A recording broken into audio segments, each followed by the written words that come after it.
First of all, as we continue to gather this morning, let me say welcome to each and every one of you and to all of us together.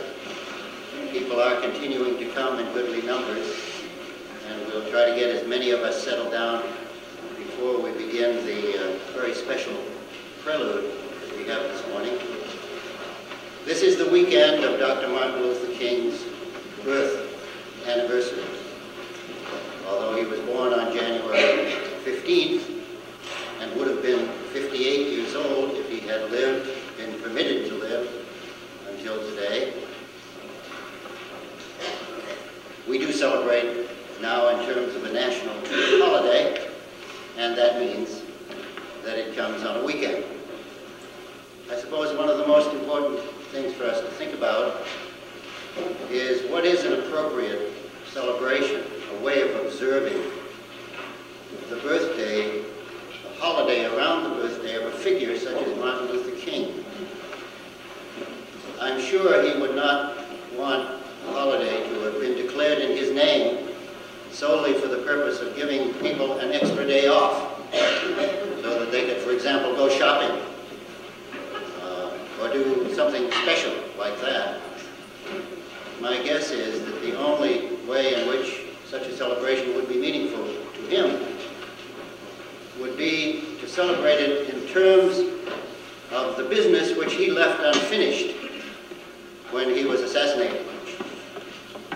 That is the business of making this country live up to the ideals of its democracy, not only in the field of civil rights, but also in economics, and in politics, and in foreign policy, and in all of those areas with which he was so deeply concerned at the time of his death.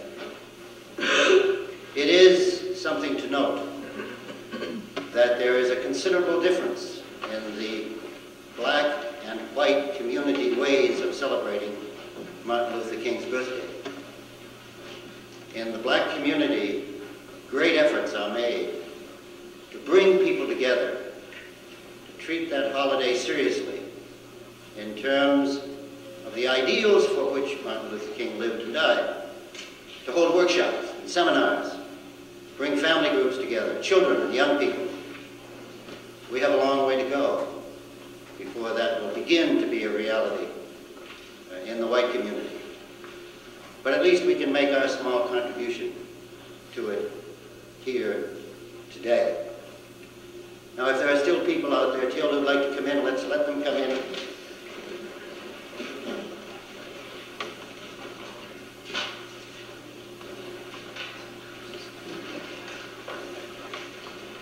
Our prelude today is the music of a spiritual. It is a spiritual which was very precious to Dr. Martin Luther King. He was an extremely sophisticated person in terms of his education. He was a theologian who knew the history of theology. He was a philosopher who knew the history of philosophy. He was a historian who knew the history of history.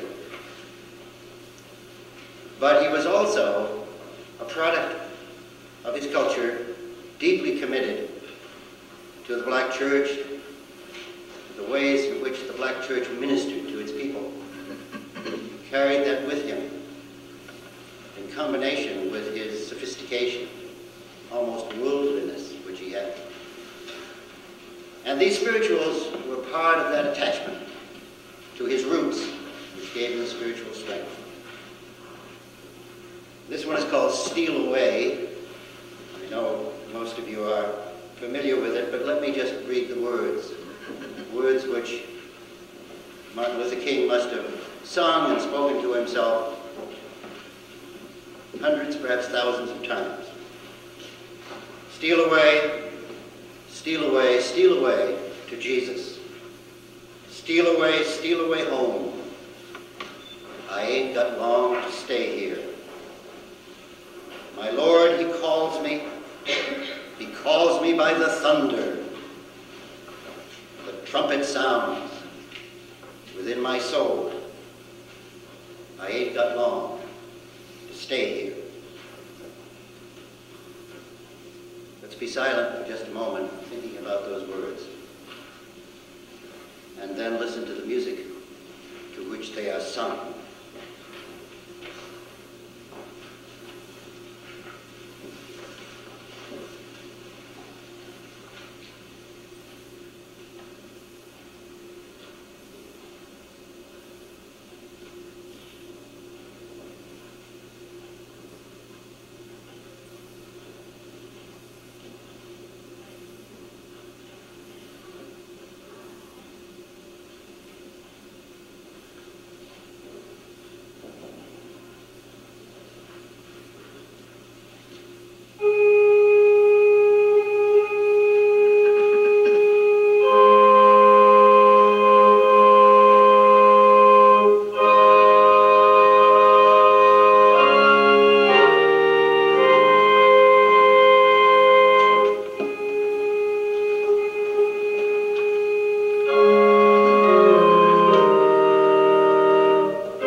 The responsive reading which you find in your orders of service this morning is by one of the most fondly remembered leaders of ethical culture in England, Stanton Coit. It's based upon a familiar biblical passage which is found in the Gospel of Matthew only in the Christian scriptures. Please come in back there. Somebody should be back there to help you come in. It's the passage where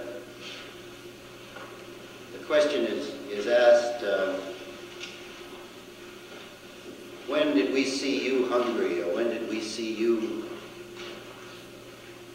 naked? Or when did we see you ill? Or when did we see you in prison? And the answer is, when you did these things to one of the least of these, my brothers and sisters, you did it unto me. The linkages of all human beings in need. And so this responsive reading is a play on that theme. And I invite you now to stand and read it with me responsively.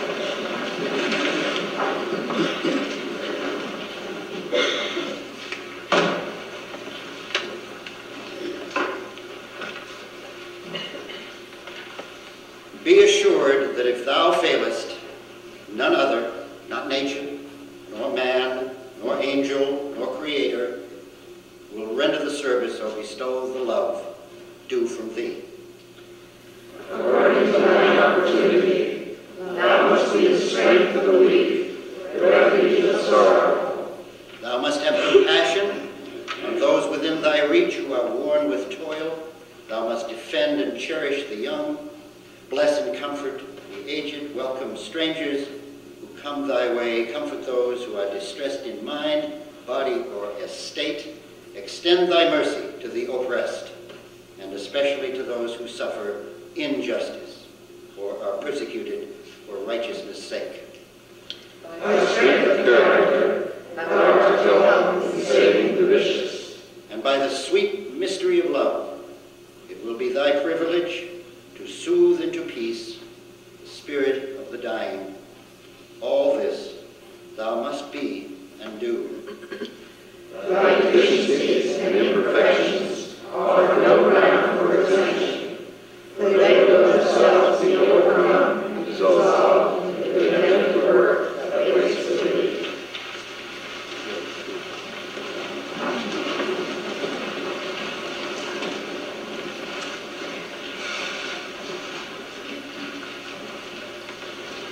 We're going to be welcoming new members into our midst toward the end of this meeting house service. And one of them is Ethan Deutsch. Ethan Deutsch is a flamenco guitarist.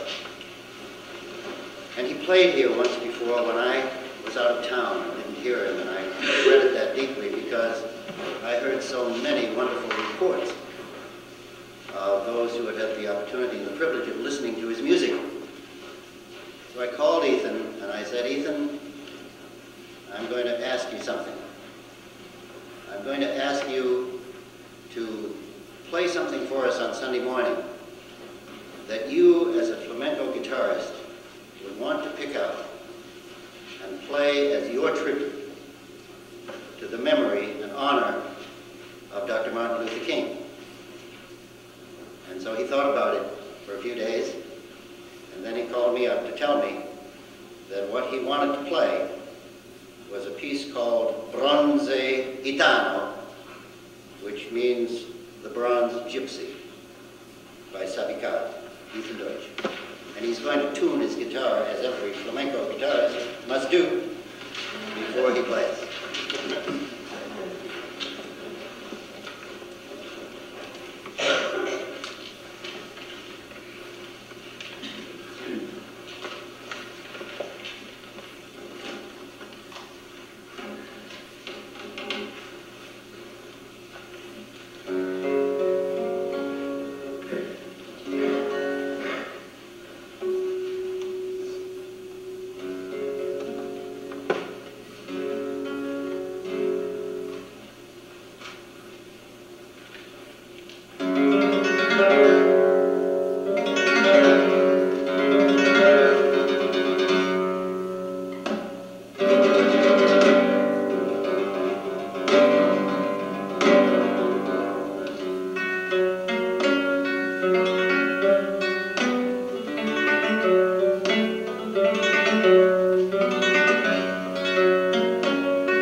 gift Ethan Deutsch has, plus a whole lot of hard work.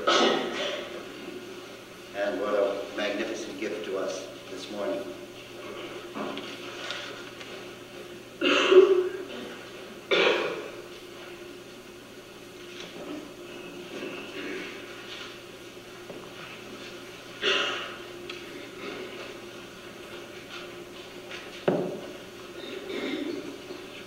Time has come for announcements, and I'm bringing this down here so that we can clip it, so that all those who are using our special hearing devices will be able to hear the announcements. Who's first on the announcements?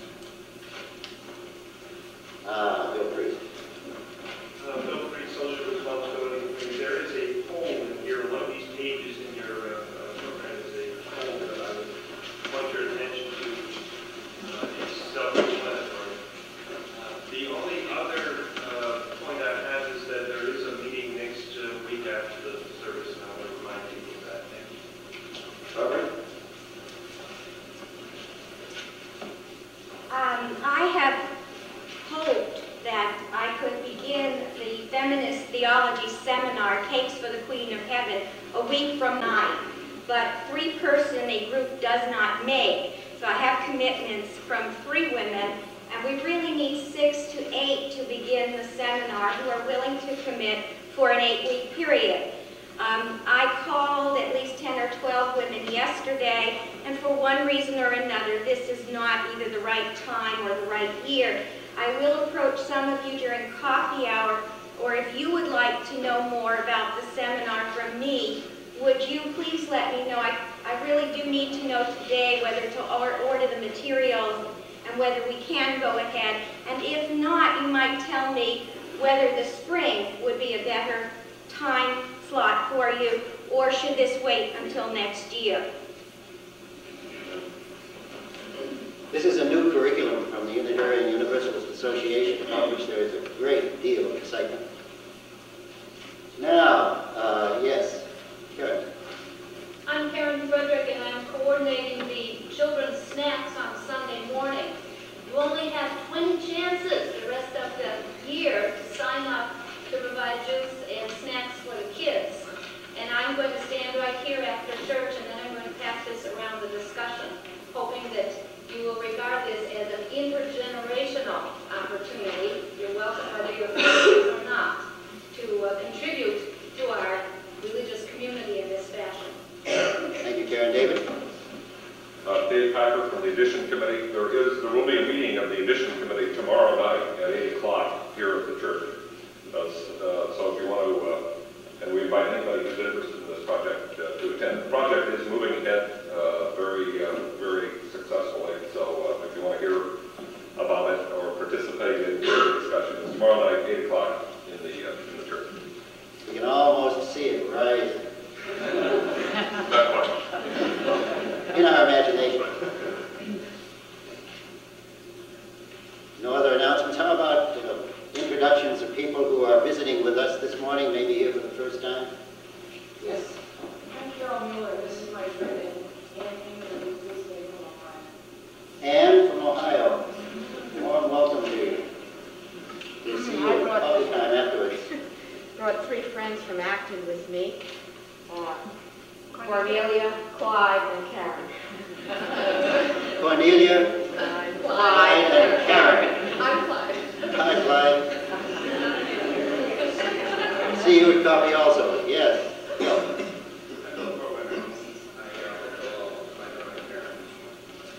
Oh, Karen, that's 2 Karens this morning, right? And daughter Karen of Bill Colvin. That's wonderful to have you here. Look forward to seeing you at coffee. Cynthia. I'm Cynthia Kimball, and this is my friend Paul Joss from Fallen Church. Well, we certainly welcome a Fallen Church person.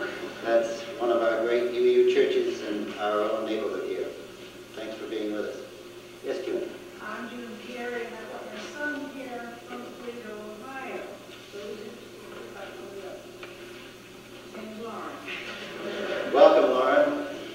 I'm awfully glad you're here with your mother, and I hope there aren't too many students missing your classes back at the University of Toledo. That's the way it sometimes goes. What about sharings this morning? In the middle of the road.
Well, after hearing that, it would seem as if we ought to have our opportunity to sing a spiritual as well, inspired as we are now. And it is in an insert in your order of service. It's called Over My Head. Just this experience this morning is a wonderful teacher of this magnificent heritage of Afro-American music, which we have in this country. And those who are familiar with the scene in South Africa today can readily grasp the roots of the Afro-American music by listening to what black South Africans are singing in South Africa today. The connection is very clear. Over my head.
experienced in this meeting house yesterday what I spoke of as the ebb and flow of life. In the early afternoon, we had a wedding, a lovely wedding, here in the meeting house of two musicians from Cambridge who come to church here from time to time. And the place was filled with other musicians. And the music that went along with that wedding ceremony was magnificent music, played by two different musical groups. And then a great reception down at the Cleghorns' house on Fletcher, from which I returned to participate in, be a part of, a memorial service up in the Bacon Room for Ladislav Bolitzer Sr., in which we gathered in very good numbers, filled the Bacon Room, to be with the Bolitzer family, with Laddie and Beverly and their three daughters, and also to be with some of the members of the Czechoslovak community in the Boston area. And I thought of it as the ebb and flow of life. We identify weddings with the flow of life, sort of the positive side of life, the growing and emerging side of life. And of course, we identify death with the ebb of life.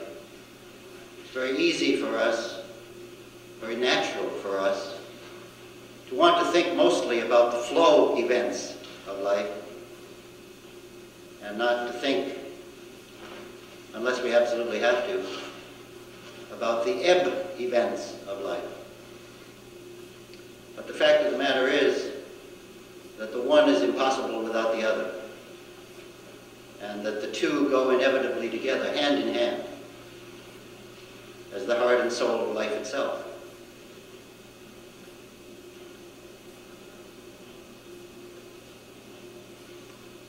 Today, this afternoon, as soon as our discussion is over, Joan has to rush me off to the airport to board a plane because I'm going to fly to Atlanta, where this afternoon,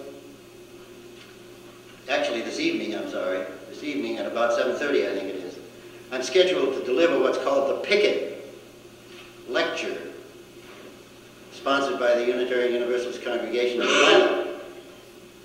This is a lectureship created in honor of our immediate past president of the Unitarian Universalist Association, Eugene Pickett, who was the longtime minister in Atlanta and has just been named Minister Emeritus of that congregation.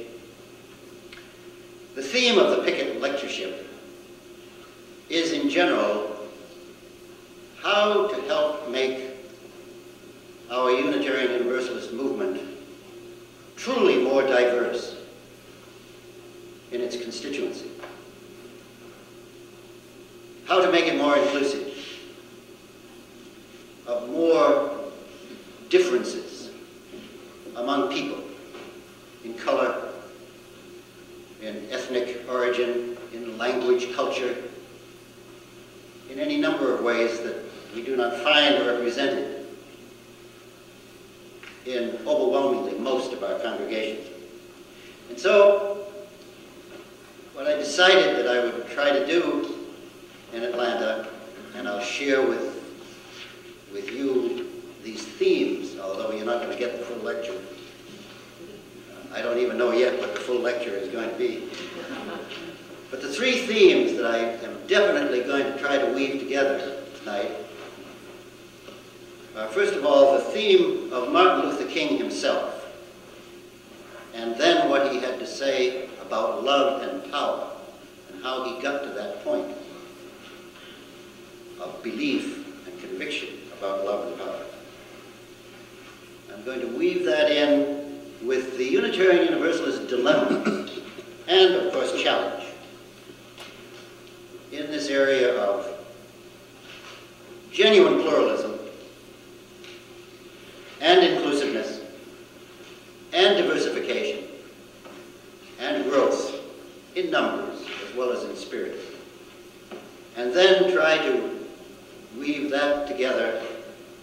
third point, how our attempts at outreach to become more diversified, more inclusive, are inevitably related to our own attitudes toward love and power, toward spirit and power. Just as I was saying these words, I was reminded of one of the fundamental theories of preaching, which is that you preach by telling the folks, first of all, what you're going to tell them. And then you tell them. And then you tell them what you told them. And that sort of sounds like the way I'm going to be doing it. In Atlanta, I'm going to tell them what I'm going to tell them. And then I'm going to tell them, and then if I have time, I'll tell them what I told them. First of all, just a brief word about Martin Luther King himself and how he got to where he got on the subject of love and power. King was a brilliant student at Morehouse College and then at Crozier Theological Seminary in Philadelphia. And he was deeply troubled as a theological student by the reading of Nietzsche. Nietzsche was a very powerful thinker. And Nietzsche's challenge to Christianity was intense and dramatic and basic. And it shook Martin Luther King, sort of to the core. He was a born Christian. He was a practicing Christian. And yet what Nietzsche had to say about Christianity with its sort of sentimental emphasis on love being what Nietzsche called a slave religion, rather than a stand-up point of view about life, which Nietzsche represented as the will to power, bothered King tremendously. And he spent some pretty hard hours and study working on this, and he came out where by and large now we know he came out. And that was in asserting the primacy of both love and power, and then working his way toward his nonviolent conception of the use of power. And so I just want to read a few of the lines that he wrote in this connection in an essay that he did not too long before his death on the subject of black power. And this is how he talked about power and love. He said, "Power, properly understood, is the ability to achieve purpose. It is the strength required to bring about social, political, or economic changes. In this sense, power is not only desirable, but necessary in order to implement the demands of love and justice. One of the greatest problems of history is that concepts of love and power are usually contrasted as polar opposites. Love is identified with a resignation of power, and power with a denial of love. It was this misinterpretation that caused Nietzsche, the philosopher of the will to power, to reject the Christian concept of love. It was this same misinterpretation which induced Christian theologians to reject Nietzsche's philosophy of the will to power in the name of the Christian idea of love. What is needed is a realization that power without love is reckless and abusive, but that love without power is sentimental and anemic. Power at its best is love implementing the demands of justice. Justice at its best is love correcting everything that stands against love. Well, that's how Martin Luther King solved his problem about love and power. How he put together, synthesized what he felt was the best in Nietzsche and the best in his own Christian heritage. Well, if we think about the civil rights movement, those years from the Supreme Court decision, let's say, of 1954 until the Civil and Voting Rights Act of 1965, I think we can see dramatized in American history this synthesis of love and power. And it would be a vast mistake, and Martin Luther King would be the first to say so, to attribute this to him alone. As a matter of fact, he was almost dragged into it, kicking and screaming, by the leaders of the civil rights movement in Montgomery. King didn't want to go. They persuaded him to go. They made it so that he could hardly refuse to go and stand out front.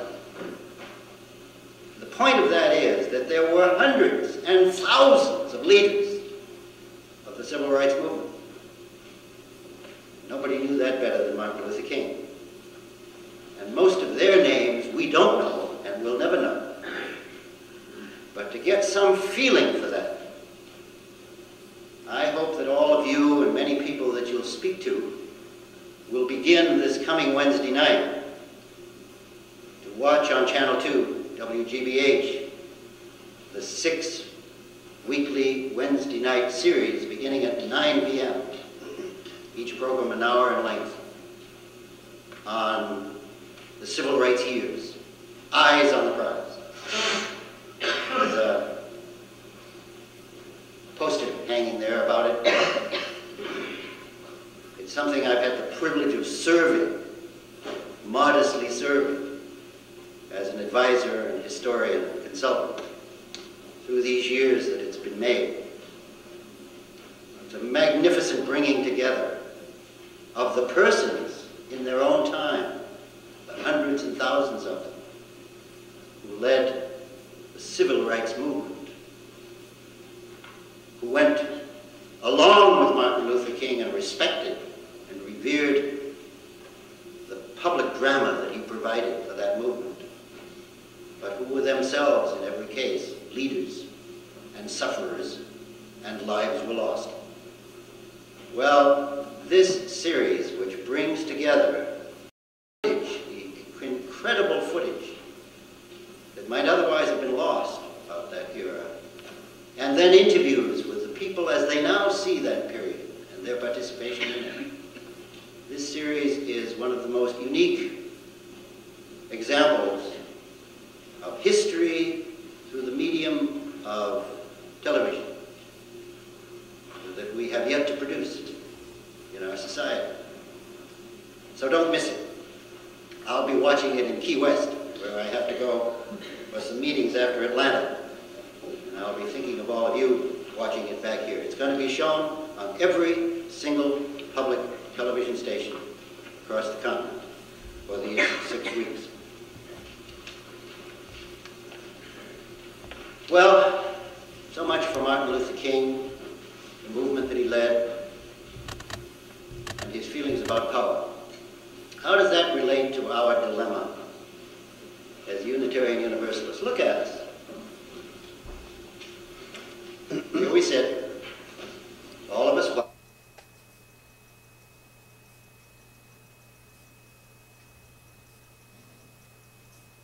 otherwise have been lost out that era, and then interviews with the people as they now see that period and their participation in it. This series is one of the most unique examples of history through the medium of television that we have yet to produce in our society. So don't miss it. I'll be watching it in Key West, where I have to go for some meetings after Atlanta. And I'll be thinking of all of you watching it back here. It's going to be shown on every single public television station across the continent for these 6 weeks. Well, so much for Martin Luther King, the movement that he led, and his feelings about power.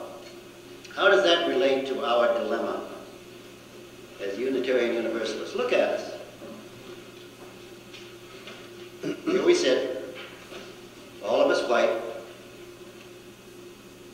all of us middle class, all of us achievers in terms of education, all of us reasonably comfortable economically.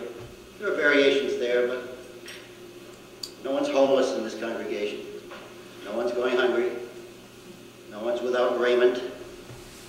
We have our troubles. They tend to be personal, sometimes occupational, but they tend to revolve around a fairly narrow focus. They aren't diffused all over the place. We don't feel terribly oppressed. We may not like the present administration, but we've done fairly well under it, for the most part. It's important for you to know I'm not running any guilt trip on you. When I speak about this congregation in other places, as I will in Atlanta, I talk about your virtues, which are many. There's a story some of you have heard me tell about William Howard Taft when he was President of the United States.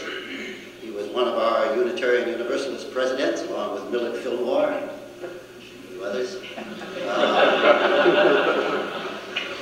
William Howard Taft was an enormous man in size. Actually quite a bright man as well. But he was tall and he was very, very broad of girth. He could hardly get through that door back there. Even turning sideways, getting through that door. Well, he was holding a reception at the White House and people were going by him in the line, and a woman came by and stared up into his face and said, "Oh, President Taft, I too am a Unitarian." And he beamed down at her and he said, "Aren't we wonderful?"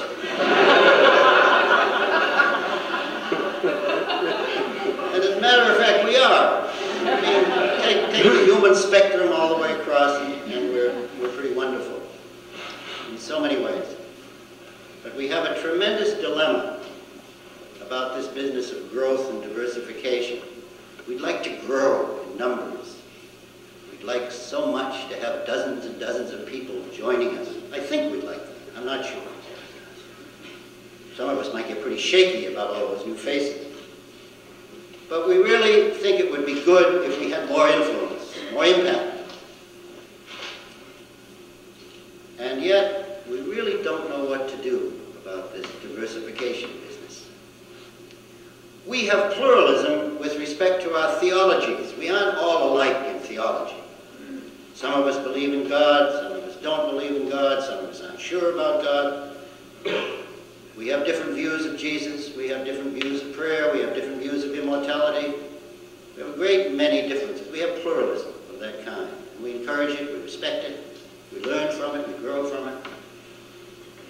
But we don't have much diversity racially. We don't have much diversity economically. We don't have much diversity in terms of the deal that life has dealt out to us. We don't have an awful lot going on in black communities. We don't have much going on in Hispanic communities or Asian communities. We certainly don't have much going on with poor people. How can we bring about change in ourselves? Well, as I said earlier, this has a great deal to do with our own attitudes toward love and power. There's no question that we could declare honestly, our doors are open. Anybody who wishes to come here will be welcome and respected, treated with dignity, and for the most part that's true. But it doesn't work. No matter how open our doors are, the kinds of folks that could really diversify our movement don't come. And it's easy to say, well, they don't appreciate the sophistication of our theology, they can't possibly understand the high-mindedness. of our approach to the religious life. But that's a terrible thing to say and think. If you reflect on the fundamental principles of the liberal gospel, the good news, those fundamental principles about human dignity and the wonderful gift of a mind and the freedom to use it, and the opportunity that ought to be open to all human beings to develop to the fullest. How can anybody believe that those principles aren't as attractive to the same proportion of blacks as they are to whites? After all, we don't do all that well with whites either, remember. Or to Hispanics, or to Asians, or to battered mothers and their children. And where we experiment with this, we do very well. Some Sunday afternoon, go into Boston and attend the worship service of the Church of the United Community. It's sponsored by UUs, along with Disciples of Christ and the UCC. We do it together. That's a congregation of blacks, Hispanics, welfare people, children of various ethnic backgrounds. It's quite a sight to see. We could do it if we cared enough about doing it. Well, I know it's tough in this congregation because we're sort of tightly bound by the area in which we live. There aren't all that many blacks in Bedford, for example, or in Billerica, Burlington, or Hispanics. There are a lot of Asians, by the way. We don't do much about that, even though they're available in some ways to us. My point simply is that if we were to combine a sense of power and empowerment with our emphasis on love, that is, if we would put the energy of action along with the warmth of love and the light of truth, we would come up with some ways to begin to change the situation. We do some of it here. We contribute to the Whitney M. Young Fund, which is really trying to help to diversify this denomination. We have representatives on the Urban Ministry of Boston, delegate representatives in those benevolent fraternity programs in the inner city, and we support them. And we certainly don't like being so homogeneous. It isn't the way we would like to be. But in a way, we have to look forward to that day when, at a General Assembly or a Mass Bay District meeting, we'll have enough different kinds of congregations so that when we get together as a broad group of UUs, you'll see the diversity. You'll see that we aren't all alike, and that the liberal gospel has something to say. Well, I hope you don't feel any guilt about what I said, because that isn't the issue. It's very, very difficult to move from here to there. The one thing I know is that the only way you get there is when you accept power, identify yourself with the issues of power that are the issues of these constituencies that we don't have, and are willing to see that as an integral and central part of the religious life, along with the cultivation of the Spirit. Until we're able to do that, we aren't going to move very far. So God bless us all as we undertake to move from here to there. And may our efforts over a period of time bear fruit. And it will take time. And patience is one of the gifts of the Spirit, along with courage and hope. So I'll be taking your greetings to the folks in Atlanta, telling them how wonderful it is to be a part of this congregation, but how conscious we are of how far we yet have to go to be the kind of Unitarian Universalist movement which deep in our hearts we would want to be. Time has come to welcome some new members into this congregation, and I probably have made them feel terribly guilty about joining. They're all white, they're all middle class, they're all well high-minded, well, God bless them, they are indeed welcome. And if Patricia Libey will come forward as our clerk to preside over the book. Is she here? Yes, thank you.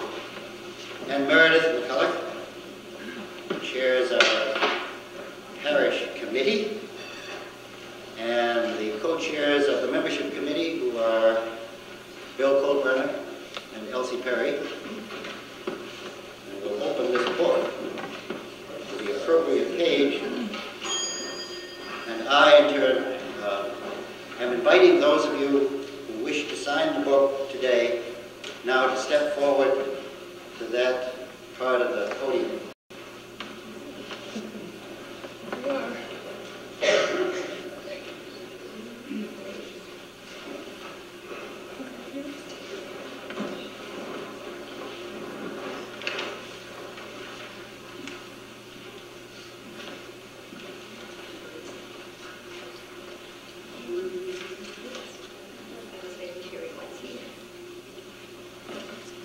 Friends, you're about to join a free church, a church with a proud heritage. No creed will bind your heart or mind. Live and speak as freely as you are able. With charity, integrity, and courage. Do you care to sign?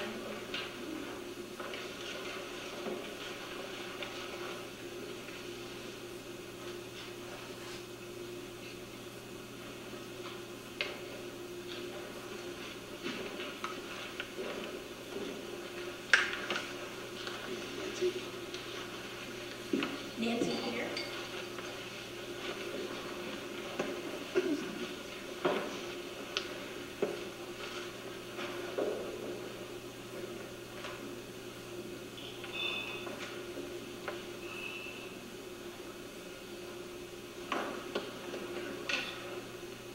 Easy, George.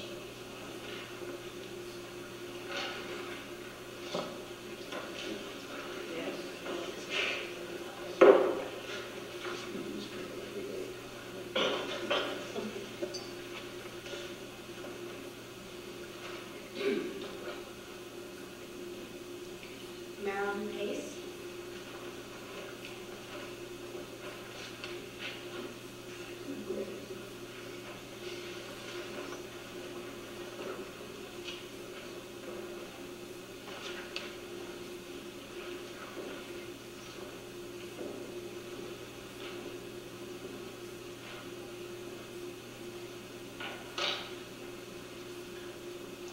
Richard Pace.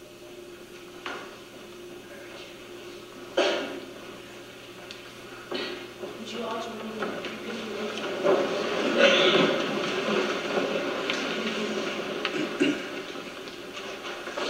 Welcome you into our liberal religious community. In the light of truth and warmth of love, we gather to seek, to sustain, and to share. Let us work together in such affection that our differences as well as our differences strengthen one another.